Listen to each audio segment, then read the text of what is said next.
Hello student, welcome in अ सहज शिक्षण YouTube channel. तर स्टुडंट्स, आज आपण बघणार आहोत इयत्ता 8वीचा मराठी हा विषय आहे आणि त्यामध्ये 6वी आपली ही जी कविता आहे, असा रंगारी श्रावण या कवितेचा आपण संपूर्ण स्वाध्याय आज बघणार आहोत. तर विद्यार्थ्यांनो, तुम्ही चॅनलवरती नवीन असाल तर पटकन चॅनलला सबस्क्राईब करा, कारण इथच्या मागचे म्हणजेच याच्या आधीच्या भागाचे सगळे धडे कविते याचे जे स्वाध्याय आहेत ते ऑलरेडी अपलोड झालेले आहेत. तर याच्या पुढचे स्वाध्याय कविता बघण्यासाठी त्याचे नोटिफिकेशन हवी असल्यास खाली जो प्लेयर आयकॉन दिलेला आहे यावरती बटन प्रेस करा, म्हणजे जेव्हा मी ते व्हिडिओज अपलोड करेन तेव्हा त्याचं तुम्हाला नोटिफिकेशन मिळेल. तर चला आपण आता याचा स्वाध्याय बघूयात. प्रश्न पहिला, खालील चौकटी पूर्ण करा.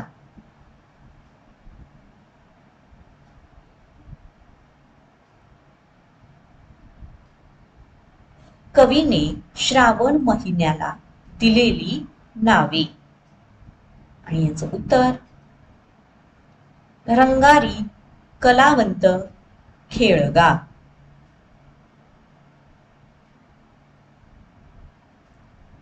प्रश्न दुसरा, प्रश्न तयार करा.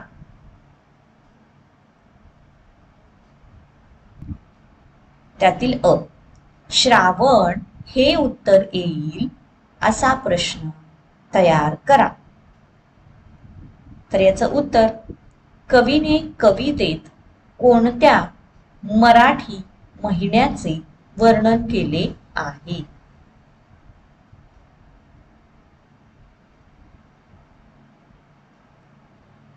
पुढील प्रश्न आ, इंद्रधनुष्याचा बांध हे उत्तर येईल असा प्रश्न तयार करा.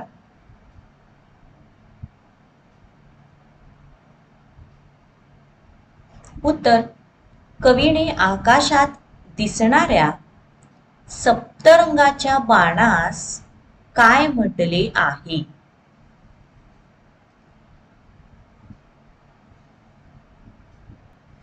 आता बघूयात प्रश्न तिसरा, अर्थ लिहा. त्यामध्ये अ, रंगारी. तर याचं उत्तर, रंगविण्याचा व्यवसाय करणारा जो असतो त्याला रंगारी असं म्हटलं जातं. आ, सृष्टी. सृष्टी म्हणजेच त्याचा अर्थ येतो निसर्ग. झुला. झुलामध्ये याचं उत्तर द्यायचं आहे झोका. आणि पुढचा आहे ई, खेळगा. याचं उत्तरामध्ये द्यायचं आहे खेळ करणारा.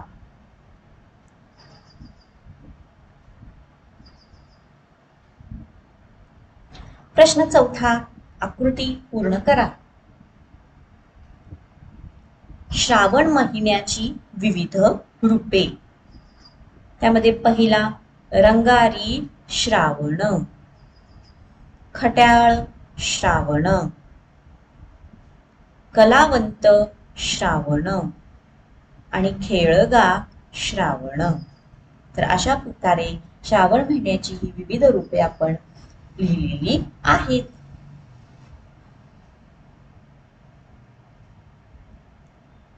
आता प्रश्न पाचवा, स्वमत. त्यातील अ, जागोजागी चित्रांचीच त्याने मांडली पंगत. या कवितेत या ओळीतील कवीची कल्पना तुमच्या शब्दात स्पष्ट करा. आता याचं बघूयात आपण उत्तर. या कवितेत श्रावण महिन्याच्या मोहक रूपांचे वर्णन केलेले आहे. जून महिन्यात पावसाचा वेग वाढू लागतो. आषाढ महिन्याच्या खेळीमेळीनंतर श्रावणाचे सुंदर रूप आपल्याला पाहायला मिळते.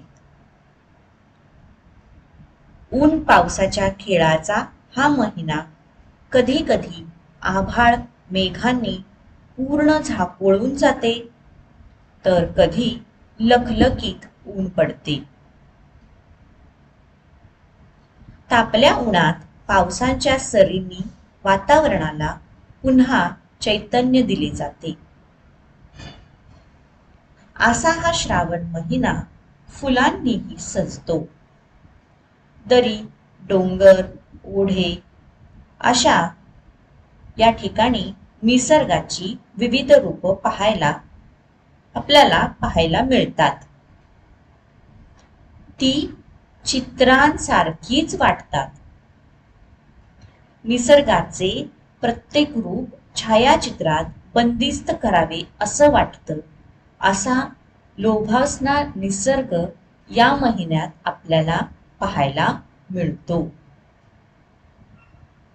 तर अशा प्रकारे ही जी ओळ दिलेली आहे, जागोजागी चित्रांचीच त्याने मांडली पंगत, या ओळीची आपण जी कल्पना आहे ही आपल्या शब्दामध्ये स्पष्ट केलेली आहे. तर याचं उत्तर अगदी छान व्यवस्थित आपण दिलेलं आहे. आता पुढचा प्रश्न नागपंचमी आणि गोकुळाष्टमी या सणांचा कवितेतून व्यक्त होणारा संदर्भ तुमच्या शब्दात लिहा. बघूयात आपण उत्तर. श्रावण महिन्यात नागपंचमी व गोकुळाष्टमी हे सण साजरे केले जातात. नागाला शेतकऱ्याचा मित्र मानले जात असल्याने त्या दिवशी शेतकऱ्याचा रक्षक म्हणून नागाची पूजा केली जाते. गोकुळाष्टमी या सणासाठी अनेक तरुण मुले उत्सुक असतात. आजूबाजूच्या वातावरणाचे अवघे गोकुळ होऊन जाते. गोविंदा रे गोपाळा असे म्हणत लहान मुले गोपाळकाला खेळतात. तर हे झालं या प्रश्नाचं उत्तर. प्रश्न ई. कवितेतून व्यक्त झालेला रंगारी श्रावण तुम्हाला का आवडला ते तुमच्या शब्दात सांगा. आणि याचं उत्तर. निसर्गामध्ये रंगांची उधळण करणाऱ्या श्रावणाला कवींनी रंगारी म्हटले आहे. हा रंगारी श्रावण प्रत्येक माणसाला भुरळ घालणारा आहे. हा सृष्टीचा चित्रकार वाटतो, कारण याचे किंवा आपण या ठिकाणी त्याचे प्रत्येक क्षणी विविध ठिकाणी रंग वेगवेगळे दिसतात. त्याचे रूप वेगवेगळे होते. हा साजिरा कलावंत या ठिकाणी साजिरा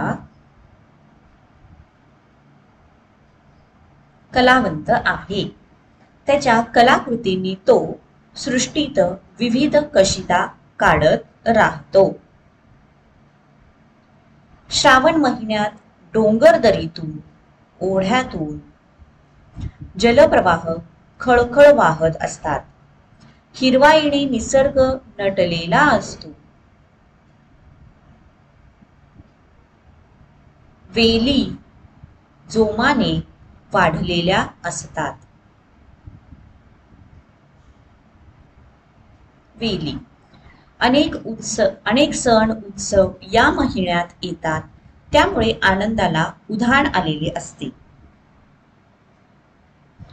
ऊन पाऊस यांचा पाठशिवीचा खेळ चालू असतो, त्यामुळे सगळ्यांची धावपळ होत असते. असा हा रंगांचा जादूगार असलेला श्रावण मला खूप आवडतो. पुढचा भाग आहे खेळूया शब्दांशी. कवितेतील यमक जुळणाऱ्या शब्दांच्या जोड्या लिहा. पहिला आहे नदीशी, झाडांशी. लाजल्या सजल्या. झाडाला गाण्याला. बांधतो गोंधतो. तर चला विद्यार्थ्यांनो, अशा प्रकारे या कवितेचा स्वाध्याय संपलेला आहे. तुम्हाला जर व्हिडिओ आवडला असेल तर व्हिडिओला लाईक करा, चॅनलला सबस्क्राईब करा. थँक्यू. Bye bye.